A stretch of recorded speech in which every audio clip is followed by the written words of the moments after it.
Hello everyone. Thank you so much for coming out on a Sunday evening to celebrate International Women's Day with us three amazing peoples. So welcome to the Women on the Rise podcast. This was curated by Note to Self in partnership with Puma. This will be an ongoing series between us both, which will be great. And my first special guests are Tolly T and Grace Beverley. Woo. I guess I'll let you both introduce yourselves. Yes. I'm Tolly. Do you know what? It's really weird introducing myself as Tolly because that's not my name. My name is Talani, and to the point that when I get packages saying Tolly, my mum says she doesn't know who that is, but she's just been annoying. Yeah, so I am Tolly T, and I am 1/3 of the Receipts podcast, and I am...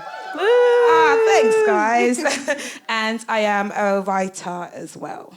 I'm Grace Beverley, and I have 3 businesses, one called TALA, which is sustainable activewear, one called Shreddy, which is essentially like a goal-based fitness app, and one called BND, which is all gym equipment based on making people feel comfortable in the gym. Woo! So basically 2 very powerful women in the building. We try. Yeah. And that's why I picked you, actually, because I feel like you're both women that really represent the moment and the time that we live in currently, and I guess a lot of people aspire to be like you. I wanted to know a little... Whoa! Attacked! I wanted to know a little bit, because I don't actually know the story of how the Receipts started. Okay. It started on Twitter. So basically, there was 3 shots of tequila was going already, and they had a podcast, which was 3 guys or whatever, and everybody loved it, and it was all going great. And I was like, oh, it'll be sick to have one with just women, because I love podcasts. Like, I listen to so many, but a lot of ones I was listening to were like murder ones. I really like murdering podcasts, like they're sick. And there was one called Serial. I was obsessed. Does anyone listen to this Serial? Yeah. Okay, I was obsessed with Serial to the point of I was this close to writing Adnan a letter. I'm not even joking. Like, I wrote the letter and I was like, oh, it'll be weird if I sent him a letter in jail, so I didn't. But anyway, so I love podcasts, whatever. So I was like, it'll be sick to do this. So I just tweeted it out saying, like, you know what? I've got a name for a podcast. Who's on it? And like loads of girls that added themselves in the conversation saying they're on it. And like it was about 20 girls that got involved. So I was like, DM the ones I liked. I'll be honest, I did. DM the ones I liked. And then from the DMs, I emailed people. And then there was 5 of us initially. So the first, so the first episode we recorded was 5 of us, and one of the girls now who I still love dearly, she does music, so she wanted to like concentrate on her music a bit more. So it was like cool. So she didn't join. The first episode, no one can ever listen to it. It is so bad. Like I've still got it. It's really, really bad. And the name I had for it was Cocktails and Cocktails. Did you get it? That was my initial name for it, which obviously didn't go far. So. Yeah, so it came 4 of us, and then Phoebe left later on down the line, and now it's the Receipts podcast with your girl Tolly T, Audrey from Nurse Garden's Finest, and your mamacita Milena Sanchez. Amazing. Ow! And Gracie, how did you get into... Because I guess you started more like it was an Instagram page, you were branded as Grace Fit, and then it kind of catapulted into something that I guess maybe you didn't have an idea of at the beginning, and then... Yeah, so I essentially, even when I was starting social media, like that wasn't, at the time, I didn't follow any influencers or anything. It was like 5-6 years ago, where it was more like, I felt like the big people on social media were like actresses and models. It was people who, it wasn't like social media first, or I just didn't follow those people, so I didn't really know it was a job. But I kept trying to get into the gym and I could never stick to it ever, like really, really couldn't. And so I basically decided to start this Instagram, which was completely private, spent 3 hours blocking like 400 people, like anyone I knew. And you didn't show your face, did you, before? No, I didn't show my face until I had like 10,000 followers. Like it wasn't under my name, like it was completely secret. I went to uni,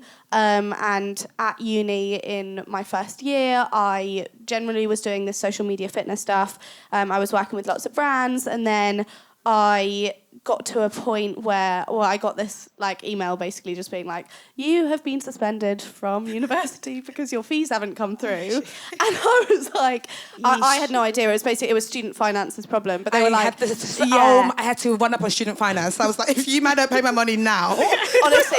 I'm done. But then they're like, can you sort something out? And I'm like, no, I can't sort something out. Where am I going to find $9,000 for the tuition fees? Like, it doesn't make any sense. And basically the email just said like, if you can't pay this by January when you're coming back, you can't come back until it's paid. So that was fun. And I at the time, I obviously had this platform, so I decided I was like, people kept asking for my workouts, and I was like, I don't want to put out workouts because I'm not qualified, all of this. And then I was like, at that time, I was like, okay. Yeah. So I basically was like, you know what, I'll put out what works for me. I'll be like very clear, this is what I do. Bear that in mind. You can follow along with me.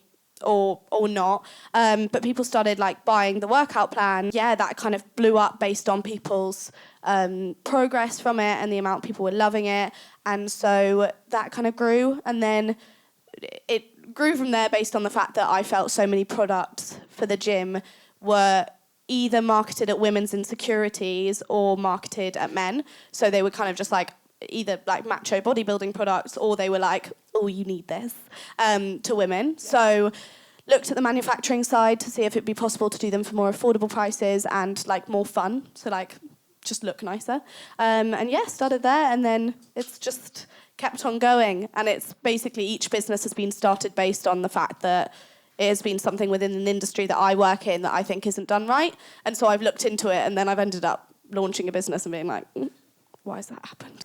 Let's talk a little bit about balance, because I feel like for you, I always thought it was incredible that you was going to such a hardcore uni and managing to balance 3 businesses at the same time.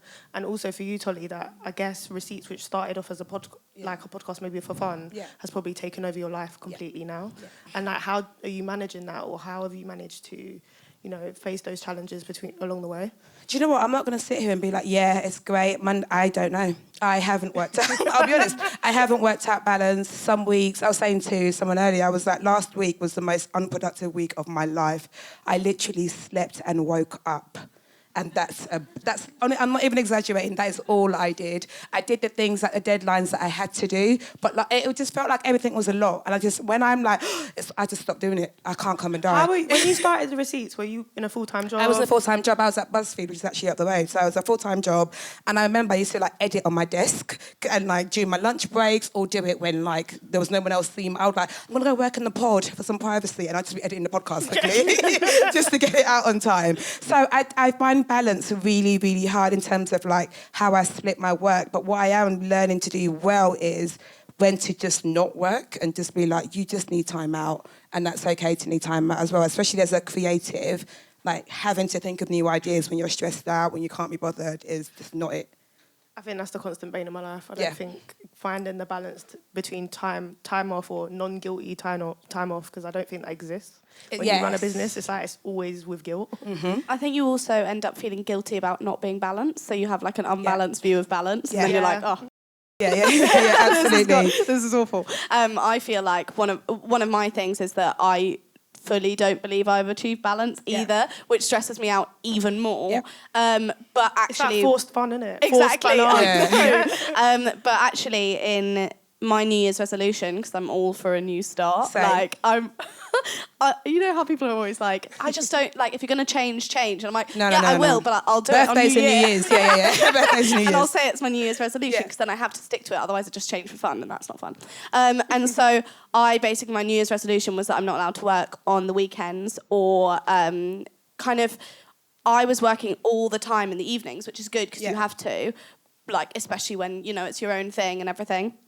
But I was doing it in like an unproductive way. So I'd come home from the office and then I'd have dinner and then I'd get back on and work while watching some trash TV, which is good, but it basically meant that I was always kind of constantly working. But at that point, it wouldn't be like to my best output, whereas I could just stay an hour later at the office and come home and like got a work phone, go like locked away in a drawer, and then like if I'm watching TV, I'm watching TV. So like things like that, just actually separating it and basically setting boundaries as to it's like, yeah, you could do that and it would be more chilled work, or you could work for a bit longer at the office make it your actual work and then go home and concentrate on the rest of, you know, actually like relaxing, spending time with friends and everything. I think like pie charting, I want to give it that term, like a pie chart in your life of time, or your like 24 hours in a day. It's like this allocated to sleep, this allocated to work, this allocated to just watch TV and not talk to anyone. I feel like that sounds nice, but it's so hard to do. It's so much harder than you think. I don't know how to do, since uni, I've worked really well at night. I was that person that used to like bang it out from like 12 till 6 a.m. In the real world. So I still do it now. I bang out things out at night, and then people email me during the day and like want things done. I'm like, no, I'm sleeping. So it doesn't work. It just doesn't make sense, and it's really hard to do. And one thing I've realised is that I can't on demand. And sometimes deadlines are like, you need to do it now. And I emailed back, I was like, I can't lie to you, I can't on demand. Like, I can't get it when you want it, and that's just not how it works. I do find balance, and like, I find it really hard. Yeah, I find it really, really difficult. I feel like what you were saying in terms of going to... I'm a night owl as well, so always at uni, I was always doing like my essays until the early morning, and then I'd wake up later and be like, oh, I got a lie in, I live a life of leisure. And then actually I came to... When I stopped uni back in June, and then started doing like all of this full time, I was like, I can continue that because like I'm my own boss. Who can say otherwise? And then I realised it was me who could say otherwise, because actually it was so bad for my mental health, because I constantly felt like I was doing absolutely nothing. Because, and you're catching up on other people's schedules. Yeah, and you can't go for dinner if that's in the middle of your work day because you start work late. Yeah. And so I felt like I was constantly compromising like both my social life and my work life, and when people wanted things and all of that. So I just got to a point where I was like, okay, I'm sacking this off. I'm doing a desk job.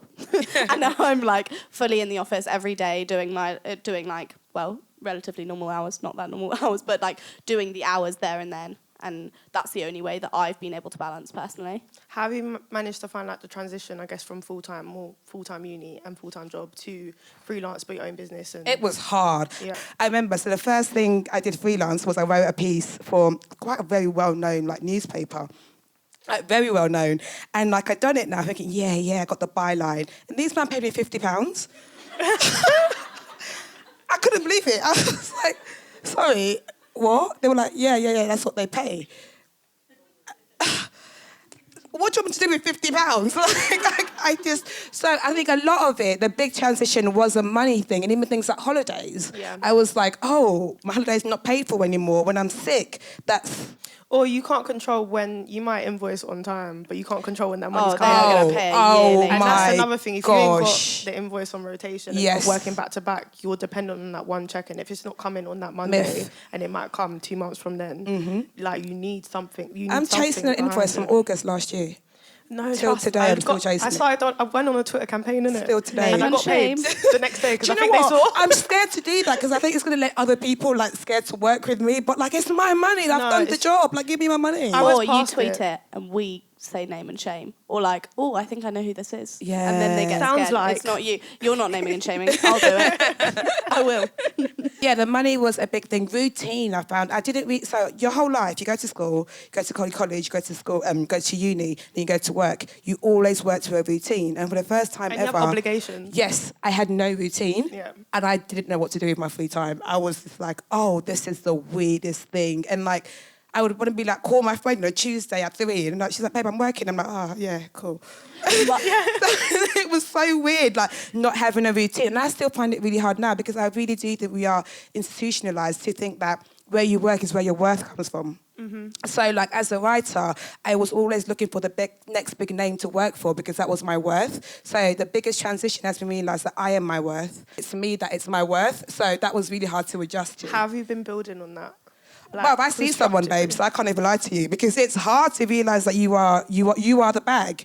Yeah. Like, ultimately, my skill is within me sort of thing, and, like, showing up to things is what... So I find it really hard to realise that I am the worth, not them. I guess this was probably a big thing for you as well, as being, like, a Yeah, I feel like one of the biggest influencer? things for me has been actually something I haven't really worked out yet, which is the fact that I came out of uni and I was like, okay, well, this is my full time now. And so ever since then, I've been full time in the office. I turned down everything that is on my personal brand because the business needs to do well. I put everything into that. Like, it takes a lot of time to hire people, to get approval to hire people when you have like investment, everything.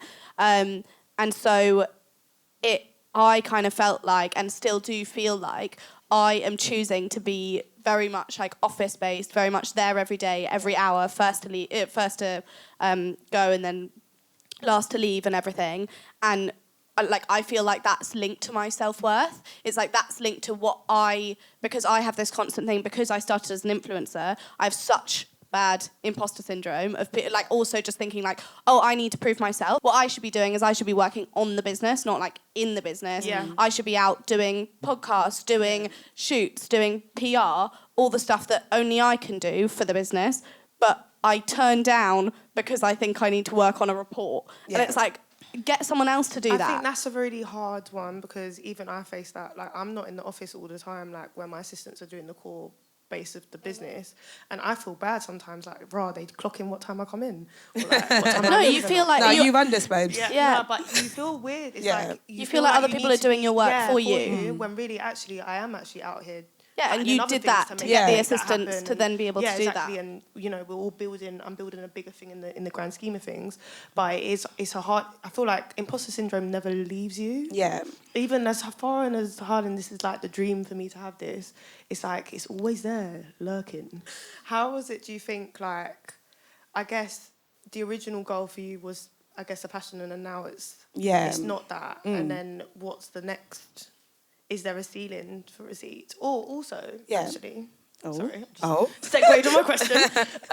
I was going to ask, what has it been like, I guess, probably always wanting to be a writer, and then kind of your formation kind of changing to something else? Yeah, it's really weird, because like sometimes when people ask me what I do, I'm like, I don't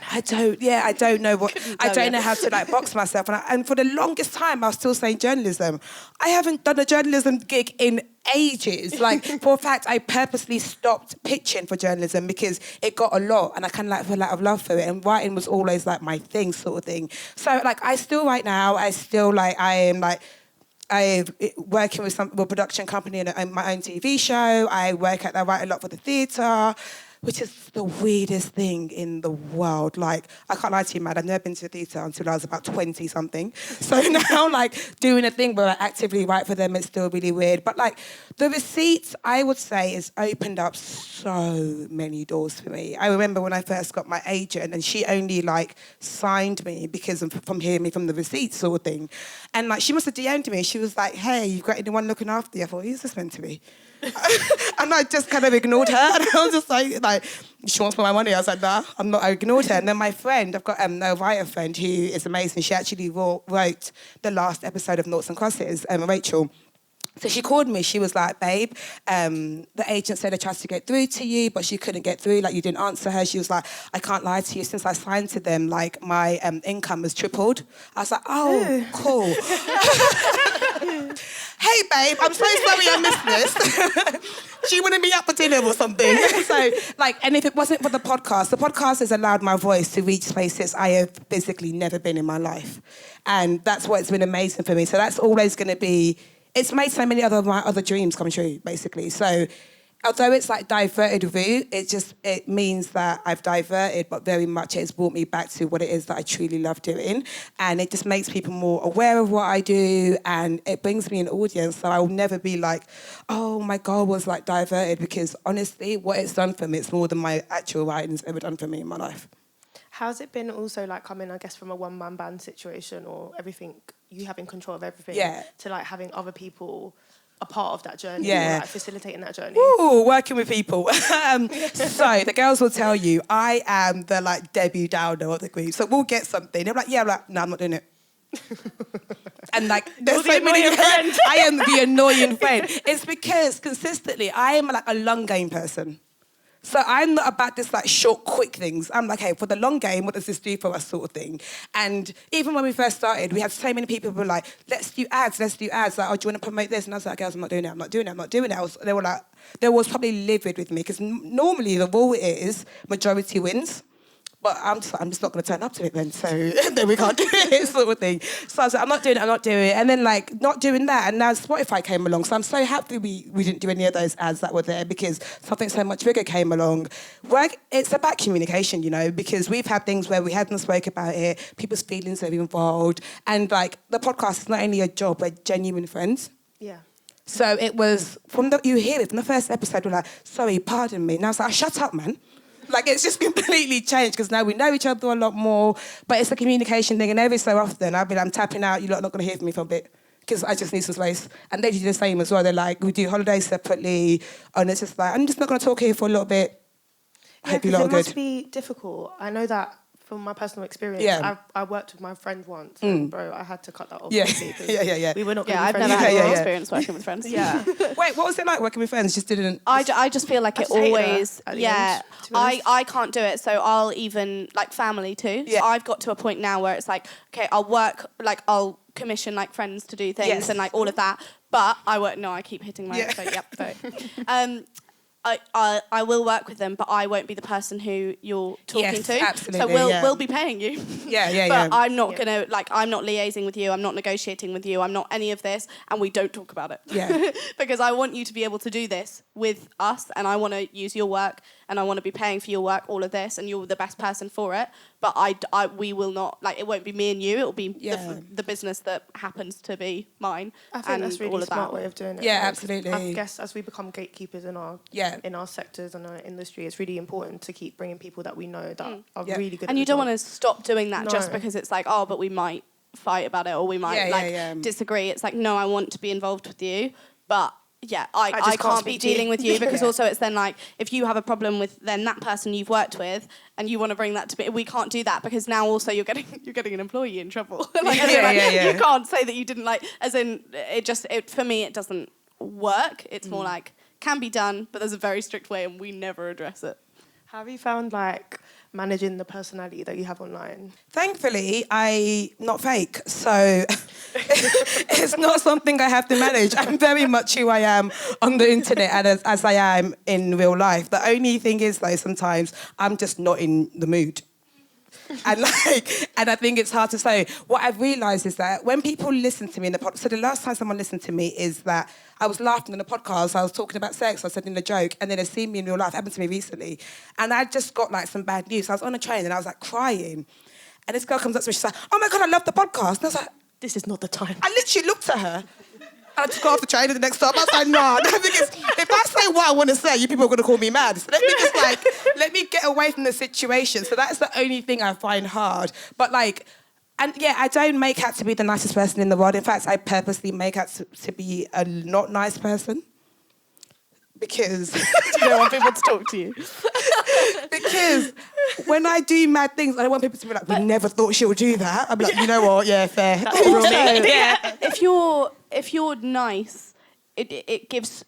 And being nice is great, don't get me wrong. I'm not saying being a bitch. But actually, it gives people access to you. Yeah. And it gives people, it opens up that thing, which access is amazing. And 99% of the time, I want to talk to people. And I want to be that's great. And I want to thank people for what they've helped me do and all of that. But actually, sometimes, as you said, when you're on that train, you're not an entertainer in that moment. You don't need to, what you are doing is your own life, and by putting yourself, because people will put you on a pedestal if they saw you they see you online, whether it's because of your unfiltered personality, whatever it is, they will still see it in a certain way, and they'll think there's a line that you'd not cross, or there will still be things that you won't talk about on the podcast. There will still be things people, it's very hard to not disillusion people so that they won't think that. So I feel being nice is one way where it's I will be nice, but sometimes it's not the time to be nice, and sometimes I'm in a shit mood and it doesn't. Do you know what it is to cry in public? Do you know how sad you have quite to be often. to cry on the train? So you saw someone crying on the train and you still thought to tell them you love the podcast. Babes, I don't care. I don't care about the podcast right now, hon. So it's a weird one. Is that why maybe you came... I don't actually know the reason why you came off YouTube. or took us like... Oh, me, sorry, I didn't... Like, looking at, I haven't got my glasses on, so no idea directions. So with the YouTube thing, for me, I think one of my weirdest things has been that I've essentially changed jobs since June to like now, or since before the company's launched to now, and there are only so many jobs one person can have. And I am learning that very fast, and I feel like actually I did YouTube as part of generally kind of, you know, showing my day-to-day, showing my uni, all of that. It was I actually started to go on YouTube completely, like, regardless of fitness. It was actually the uni stuff. So it was being like, well, you might watch some YouTubers for, like, entertainment and to be able to follow, like, what funny things they're doing and the cool lives they have and, like, the PR trips. Mine's like, I'm writing another essay. I'm up again and it's 4 a.m. and, like, I haven't done this and I've got this, this and this. And so, like, that was... And I wasn't going to stop that for the 3 years. So people followed along for that. I always wanted to have a business. I always wanted to do general... Like, I didn't set out to do YouTube, so as like amazing as it is, and it gave me so many opportunities, it also got to a point where it was like, you have the freedom in daily life to be able to kind of say, you know what, this isn't my job anymore, this doesn't make me happy, I'm going to go and do this. But obviously when something's put you in a certain situation, there's a lot of kind of, you owe it to that. And 100% I owe so much to so many people for like supporting me and believing in me. But I also don't owe my like sanity and my direction and my trajectory. I don't owe that to anyone other than myself. And I'm very clear about the fact that also it's like, if I'm not the person who you want to follow along with anymore, or you want to look at my stuff, it's so much better for both me and you if you don't. Like, if you just leave. Like, that makes me... Or, like, that's really good because it's like we both grown, or, like, it's different directions or whatever it might be. I wasn't put on this earth to give you entertainment. And although I love doing that and I loved doing what I was doing, it's also... I got to a point where I was like, it's not even like I don't love this. I don't like this. I don't want to know what you think about my life or my work ethic or my job or how I've done a business or my relationships, like anything to do with that. I stopped talking about like my personal life a long time ago.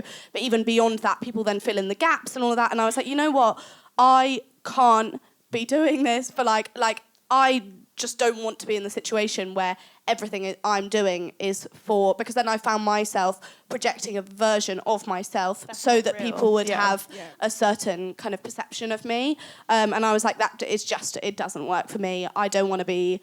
I love doing what I'm doing, and I know I've got... Like, I owe so much to the fact that I built an audience off it and then had, like, a platform to be able to market what I was doing. But that is fine if people then want to move away from... like being in that situation and all of that, because that's not what I'm doing anymore. So I feel like it's been such a big journey for me to realise actually I do owe a lot of gratitude, but I don't owe my life to certain things, and to put like myself, what I want to do and what I'm passionate about, which is making businesses that really make a difference in the industry, then that's like what I've got to do, and there'll always be loads of other people who can tick boxes for what you want to see. It just doesn't mean that like I'm put there to give you that. Sorry. What do you think your superpower would be? Invisibility. I had that. Honestly, be invisible. On command? Yeah. I think it would be sick. Do you know how much you would get to know if you're invisible? Just like pop into rooms. You know, yeah, I don't think there's things I don't want to know. So much to get to where you want to be invisible in that room. Like, think if you want to see everyone's like day. And you want to be listening to all these conversations, you'd be on the tube all the time. You won't pick everyone, though. You pick people true. that matter. Like, you won't pick everyone. Yeah, I think I'll be invisible. Yeah. What about you, Grace? Oh, I don't know. I feel like... I do like the invisible one. Yeah. I like the fact that you could, you know, go fly on the wall. I also like the fact that no one can talk to you if you don't that want part. to talk to you. So maybe it's not as like a superpower, it's more just so you could just... Go away. Have some time to yourself. Yeah, I like that one. I've hopped on yours. Yeah. I'll have a think. So what would you do?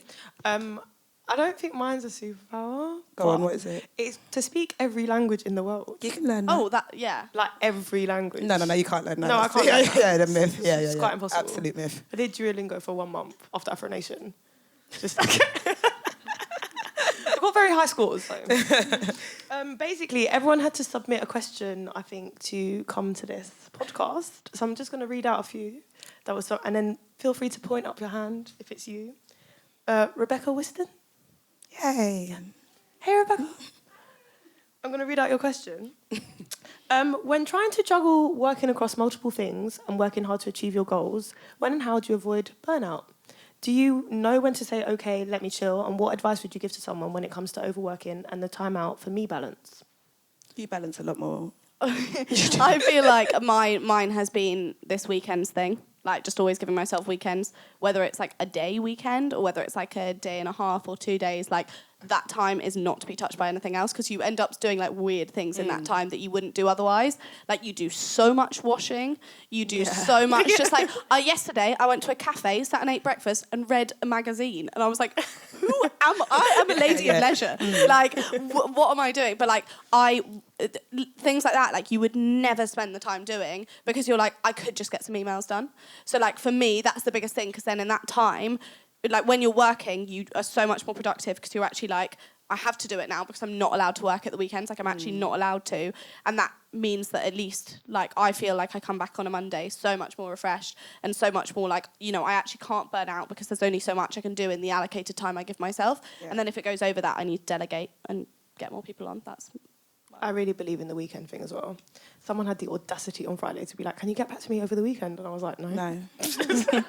We say this sitting here on a Sunday. I know. But obviously the odd thing that you kind of have to do. 100%. Yeah, of course. But like, no, I'm not going to do my emails on. Yeah. Like, you can wait till Monday. But I hate emails. Yeah, no. It just never ends. But I call people when they don't answer. I prefer phone calls. Yeah, so do I. Do it, let's get it over and done with, because you would keep emailing until kingdom comes, bruv. Oh, hi, hope you're well. Hey, I'm good, thanks. How are you? It's all the time. Like, let me last week, I had a day, it was Wednesday. By this point, I'd had 2 days of doing nothing. So I was like, okay, Wednesday, I'm going to do work. I got up, I was like, let me wear jeans, because I work from home. It's like, if I wear jeans, I won't sleep. Because I was like, I can't sleep in denim. Like, that's mad, sleep in denim. So I put my jeans on, and I was just like, I think I was putting my hair up or something. And then I got an email, and I literally took the jeans off and went back to sleep. I was so, like, it pissed me off so much. I was like, yeah, nah, this ain't it. And I just went back to sleep. I was just like, yeah, no. But in terms of that burn, I listen to my body a lot. Like, I think before you get to a burn, like, your body talks to you. It's just like, sis, chill out. Like, you just need to chill. So I like to listen to my body. Chloe Newman? Hey, Chloe. Hi, Chloe. So your question was, what is the best piece of advice you've received and that has helped you with your careers? Ooh. I like, and this sounds like I'm talking about myself, so basically it's got the word grace in it, so it sounds, anyway, I'll just continue. Basically, if you're going to do anything, do it with grace, like as in graciously, not actually physically with me, that you can invite me to things.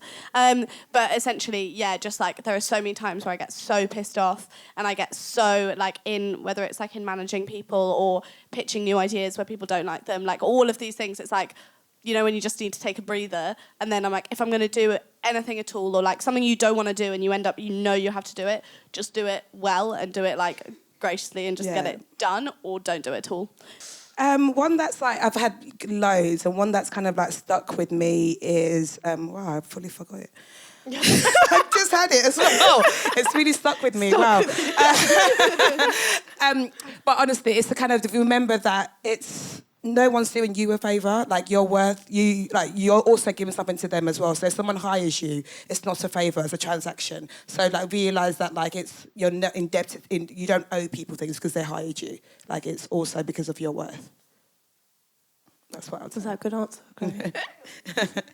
All right, next. I don't know how to pronounce this name, so I'm going to try, and I hope she's here to correct me. Fausta? Oh, hey. Excellent, great. How did you personally know when the right time was to work on your business full-time without the fallback of a stable job? When I left my job, the day I left, I wasn't planning on leaving. No, like, you know, I really wasn't planning on leaving. And I think I had a meeting, and I was just like, yeah, no. I was just like, I'm going to leave. And then she was like, oh, take some time out. It was like a Friday at like 1 o'clock. And she was like, take some time out, think about it. And I was like, yeah, sure. I went home. No, I didn't even go home. I went to go meet my friend. We had their pianos, like chilled, had some drinks. And I was like, Monday, I was like, yeah, I'm still leaving. Like, so mine was, I left out of like frustration, but also I had savings to be back up from. So mine wasn't a time thing. I kind of was just done. I feel like I can't actually answer this question because the things I started were at uni. So it's like I had a fallback based on the fact that no one was, you know, working more than like a side job anyway at uni. So it's not like I had to take that big leap. I was more just, I mean, even actually this time last year, I applied for a few grad jobs because I didn't feel validated enough in like what I was doing. I was like, maybe I should have another job, and which just would have been the worst decision ever. But I was more like, because to me, what I'd always seen as like my trajectory was going into like a corporate job after uni. And so I was like, well, I've got to do that. Like, this is, you know, we're getting into the real world now. Like, drop your shit, do that. What did you study? Music. Oh, okay. Oh. Yeah. Yep. Use that every day. But yeah, so I don't feel like I can answer that one really. I can answer. I think I got fired. And then after that, I couldn't get another job. So I was like, I kind of have to make it work. But luckily, I was living at my parents', so I didn't really have to, like, at that time, pay any rent. So it was okay. But I was kind of hell-bent on, like, trying to start filling up the time gaps because, if I don't have something to wake up for, I won't wake up. I'm not the person that will wake up at 8 a.m. on a random and just start my day. Like, I need something to wake up for, so I needed to have work, whether it was paid or unpaid, to kind of fill the time gaps. And, like, luckily, over a number of years, that started to pay off. Next question. Where were you working? I think I was a waitress. Oh, okay. Yeah, I got fired from every job I've had, to be honest. So. I got fired once at Pizza Hut. What did you do? Oh, I don't condone it, but I got in a fight with the manager, but I don't condone it. What? No, explain. What, you want to know about the fight? Yeah. Okay, so here's what it was, right? It wasn't really my fault. So it was a Saturday. Pizza Hut was dead, right? And my manager was this guy that was trying to be a rapper. He was crap. He was crap. So he was like, go home. I was like, I can't lie, I'm not going home because I need the money. So I was like, I'm going to work this shift. I'm not. And he was like, no, go home, go home. And then like, started to get aggy. I was like, shut up, man. I was like, look at you, you're a dead rapper, man. You're never going to make it. I don't know. I was young. I was just angry at him. And then he lost it. And then, like, because that's actually really out of order. Imagine someone telling you, like... Yeah, that's really rude. He was dead. Like, so he, like, pushed me out of his way. So I was like, I'm not having this. So I called my sister, called her boyfriend, called my boyfriend, called a bunch of boys, and then they came to Pizza Hut and, like, shut it down. And then... I wonder if he's watching now. And it was really funny because everyone that was eating just walked out for free. Like, nobody paid because it has some customers in it. But the Pizza Hut shut down now anyway, so it's fine. Shut down. Do you tell the story so no one else can sell it to, like, press? Nobody wants to sell anything. To be fair, I don't even think he's a rapper either. He got fired as well. What, after that incident? Yeah. He pushed me. Oh. Yeah. And I haven't heard any of his songs. So I don't think he made it. This was a long time ago. But I started working when I was very young. I remember I went to my first job interview at Pizza Hut in my school uniform. Yeah, I was like in year 10. So I started working very, very young, yeah. Was that legal? I don't think it was. No. Yeah, I don't think it was. But it was like a local Pizza Hut, so they didn't care. I think we've got a fourth mic, should I say, somewhere. All right, Kate's got it. So if anyone's got any questions... We've got one here. Who's got the mic? Hello. Hi. My name's Vola. Hello. And one of the questions I wanted to ask is, how do you deal with sexism, especially when... Oh, hello. Soundtrack. Some jungle fever there. Yeah. How do you deal with sexism, for example, when, you know, you're focused on getting the bag and you're not sure if he's focused on making sexual advances? Do you know what I mean? Oh, that's a serious thing. Oh, yeah. That happened to me once, actually. Because they messaged me on LinkedIn. And anybody else, if you message on LinkedIn, it's a job thing, isn't it? Yeah, serious. And I was like, oh, good, sick. So then we went for coffee, and I was like, wait, what's happening here? Do you know there's certain things that are like, oh, this doesn't sound... And then I was like waiting for what the opportunity was. and there was no opportunity. It was just like a coffee. And I was just like, oh, this is really weird. I don't get it often. Weirdly enough, my whole career, I've predominantly worked with women. Again, I was a beauty writer, so my office was just full of women. And what I do get is not being taken seriously because I'm a woman and because of what my content is. Because my content is quite like love and relationships and sex and like all those kind of things. So I do get not being taken seriously, which irks me. And also what's been a thing where I was a beauty writer as well. My content or whatever I was doing wasn't taken seriously. And how I deal with that I've realised that it's not my job to prove anything to these people. Like, no matter what, they're not going to take me seriously. And it's not my job to make them think otherwise. My job is to do what I love to do. And although it might sound like, I talk about love a lot and it's all very airy-fairy, I don't understand why topics like that are airy-fairy, because it's a big bulk of who we are. Yeah. Like, I don't trivialise people saying, this person broke my heart. I don't trivialise crushes because these are big parts of who we are. Everybody remembers their first crush. Everyone remembers the first guy that they loved or the girl that they loved or the person that broke their heart. So these are stories that are so huge in our life, but for some reason we don't take it seriously. Or it's deemed as silly, like, oh, a silly girl thing sort of thing. So I just deal with it by just not making that my concern. Like, unless it's a physical thing where it has to be my concern, and in that case, 999 and HR. But, like, aside from that, I just don't make it my concern.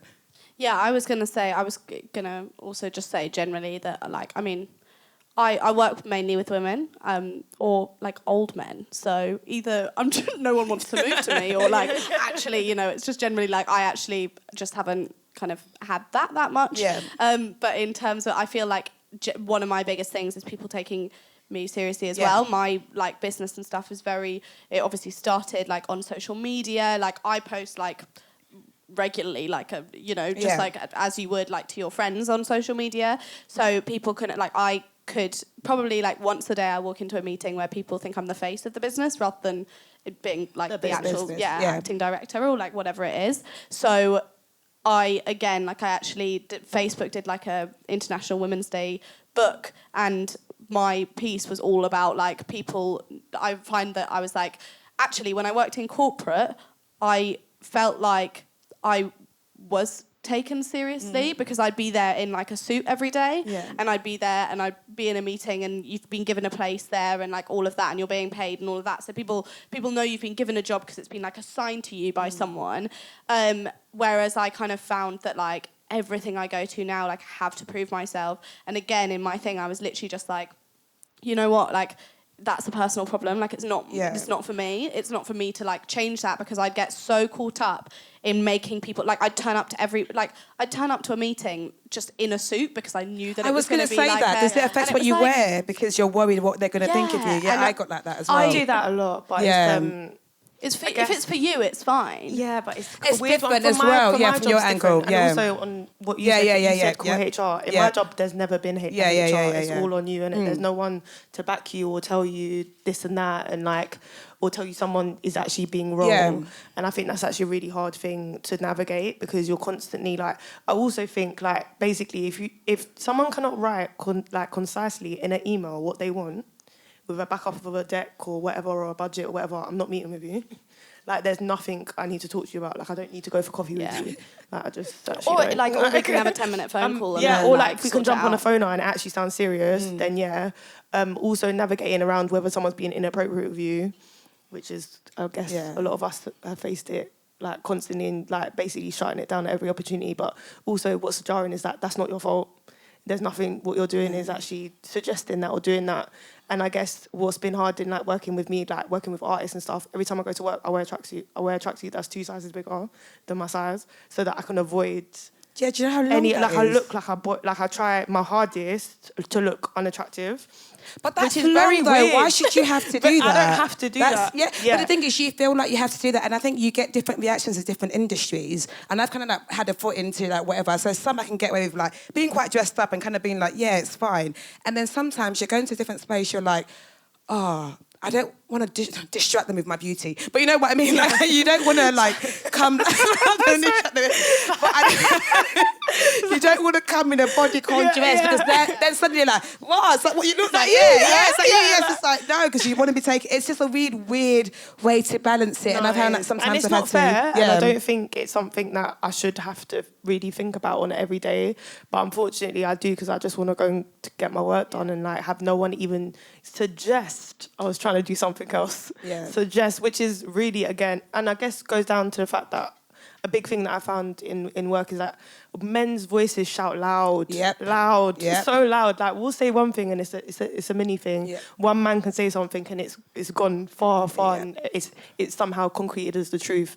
So I guess that's just the everyday battle of things. And I guess what's really nice is a lot of my work, I only work with women and I don't have to face that because I just kind of choose not to. And so you live in a little bit of a bubble, but when you come out of the bubble, you're like, oh, again. That wasn't positive, was it? Sorry. There's a question here, right? Yeah. Okay, cool, sorry. Hey, y'all. So, Tolly, you mentioned, like, writing for a big publication and them only paying you £50. Yeah. And it takes a lot of work and effort and research into writing articles. Yeah. And that's one thing that I find a lot. And my question is, how do you essentially ask for what you're worth without fear of, like, coming across like a bitch or them being like, well, we'll just go and give it to someone else who wants it because they're, like, hungrier for it? Yeah, it is a hard one. And it took me a minute to finally like work that out. And what helped me in working it out, although this is ridiculous, I say, is because I was like, here is all the experience I've had. Okay, so what you're asking me to do in your eyes, it's only going to take half an hour, but I've had to learn and work for the last 10 years to have the skill set to give you whatever I'm going to give you for the last half an hour. So I had to start backing things up with what I've done, which is why you're not going to pay me this amount sort of thing. And sometimes people have come up to me and offered me a amount. I'm like, oh, unfortunately, that's not enough for all the work I'm going to have to put into it. Here is my other work. And it is hard because sometimes I've been offered stuff, not taking it and seeing someone else do it. You're like, oh, I missed out on that. But you didn't. Like, I think that's what it is. Ultimately, you didn't miss out on it because you chose you. And this £50 you're going to give me is not worth the amount of work I have to do. I wrote an essay for £50. And also, I think, obviously, I'm not a writer, but additionally, once you start taking the £50 jobs, they're thinking you're the £50 person. Yep. So, like, and then when the 200 and the 300, they're like, oh, no, she's not even worth it. She's not worth 300, you know. I'll just find the person that I think is, like, on the higher end to take that 300. So I think it's like, when you're starting to think about your own personal worth, think about it, because that person behind the screen is thinking, yeah, well, she's only worth that £50. So when you say no, then you're like, oh, maybe she's actually worth more, and they're not going to think about you for the bigger bag, basically. So I think it's really important to always think about that. Like, obviously, we have things to pay for, and sometimes you need to take some checks in it that would be maybe under what you would normally take, but in the grand scheme of things and for the long game, it's really important to think about, like, no, actually, this is actually how much I want to earn. And also think about, you're saying it might take me half an hour. Nothing's half an hour. Yeah, of course not. Nothing's half an hour. And the amount of pre-prep or the block you might have for you, or like the length of time it might take for me, I think when people offer you money, they really, it's like reductive what they think what you're doing is, when it's actually like, you might say it's actually a prep day is 1 day, when really you know it's like 3 days, because there's so much more that goes into it. You actually undercutting yourself every day when you accept these jobs anyway. So yeah, I think just saying no sometimes is better for the real yes. Yeah, absolutely. Unless it's like you need that amount then, but a lot of the time you'll be okay, and it's just like letting them know what your worth is. I remember I saw, it was Sharmadine Reid actually, on her website, she has her rates on it. I remember the fact, I was like, wow, she charges that much. And I was like, of course she does, because she's done all of this. And I was like, okay, if I think about what my experience is, what I'm taking is nothing. And then sometimes it's like, what they offer you is like, by the time I get there, I've spent the money you're going to pay me. On my travel. So it's like, be cemented in what your worth is. And it's hard to realise what your worth is when it comes to money, because ultimately you're worth loads, but it's like, be cemented on like, this is the least I will take for this thing. Yeah, and I think if you know you are going to take it, but you're trying to do the thing wrong with them, just be like, try high, but be open in the conversation for negotiations. So be like, oh, well, I do it normally for this, but like, if you feel like they're not going to offer you what you want, but you actually need that check, like, be open to negotiation, but make it seem like you're doing them a favour. I'm going to say it's going to be the last question because we've been doing questions for like an hour. But that's it for Women on the Rise podcast numero uno, created by Note to Self.